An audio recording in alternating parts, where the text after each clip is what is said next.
The thrill of the long summer break was melting into misery for Katie Medland. The sporting 16-year-old was gripped by a creeping illness she tried to ignore. We went down to Cornwall for school camp and I began to get stiff. I woke up one morning, my legs were a bit stiff. I didn't really think anything of it because we were lying on the floor and I thought, oh, I know, not used to this sort of thing. While her friends couldn't wait to dive in the surf and race around, Katie couldn't even manage a walk on the beach. Where had this crippling thing come from?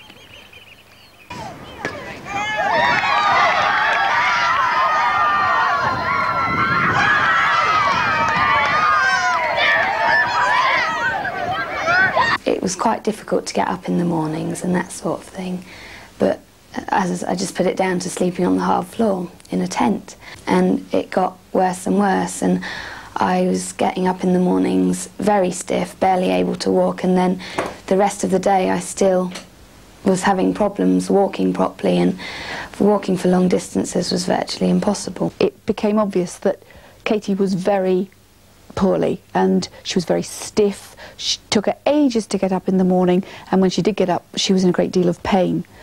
So we went straight to the GP and he immediately arranged for her to go to see a specialist. The drugs prescribed worked dramatically, and the next day I was almost able to walk as normal, but then the effects wore off and walking again began to get difficult, and a lot of things began to get difficult, opening cans and things like that, everyday things. My hands were particularly bad. I could hardly pick up a pen. They sort of locked in that position, and it took ages of massaging and bathing them in hot water to even unlock them so that I could straighten them. It was a painful experience to watch her because everything was so slow. Everything she did was causing her pain. Even with the drugs she was taking, it was obvious that there wasn't much change going on.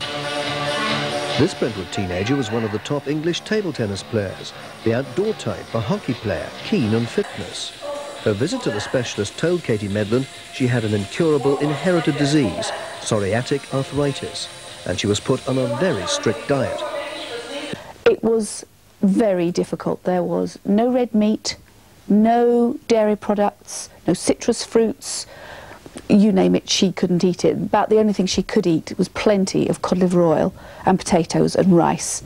And in fact, as a family, we went on this diet just to make it easier for Katie. I was looking forward to going back to school and thought, oh, maybe by then all the pain will have died down a bit or something. But I realised just before I started school that I could barely write. I tried to write a birthday card and it was practically illegible.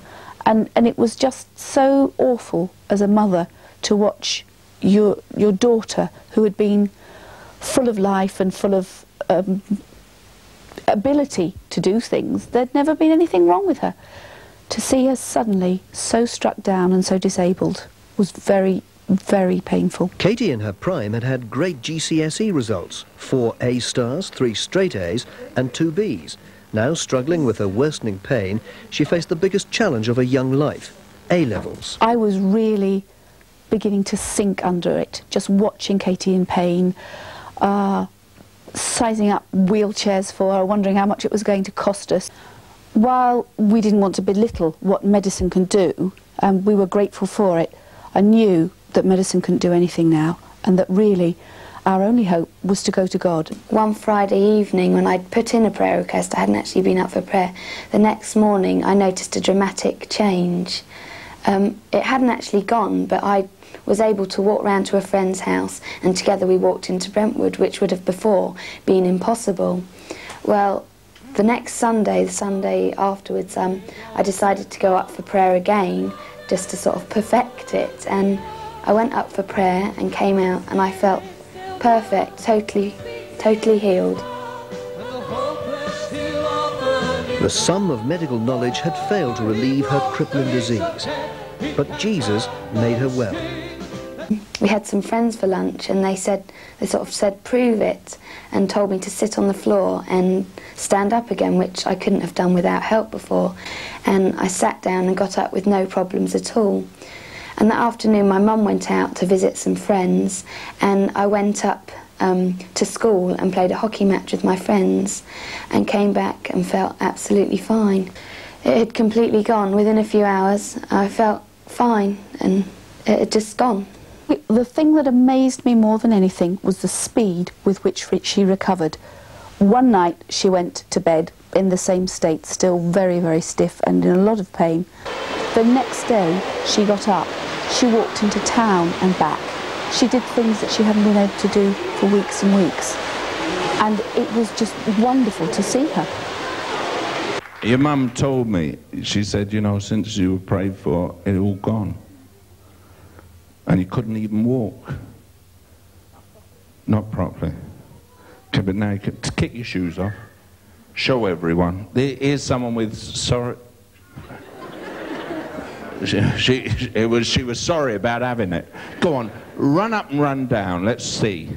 Look, there you are. Isn't that good? And a good God. You know? And you couldn't do that. Couldn't even walk properly. The girl who got her miracle wants to tell the whole world. To be free? Katie takes every opportunity, as in this BBC Essex radio phone-in. Let's have a quick word with a young lady called Katie. She's 16 years old and she has had a miracle. Katie, hello. Hello. Thanks for sharing this with us. Now, we haven't got much time, but if you can tell us fairly briefly what form your miracle took.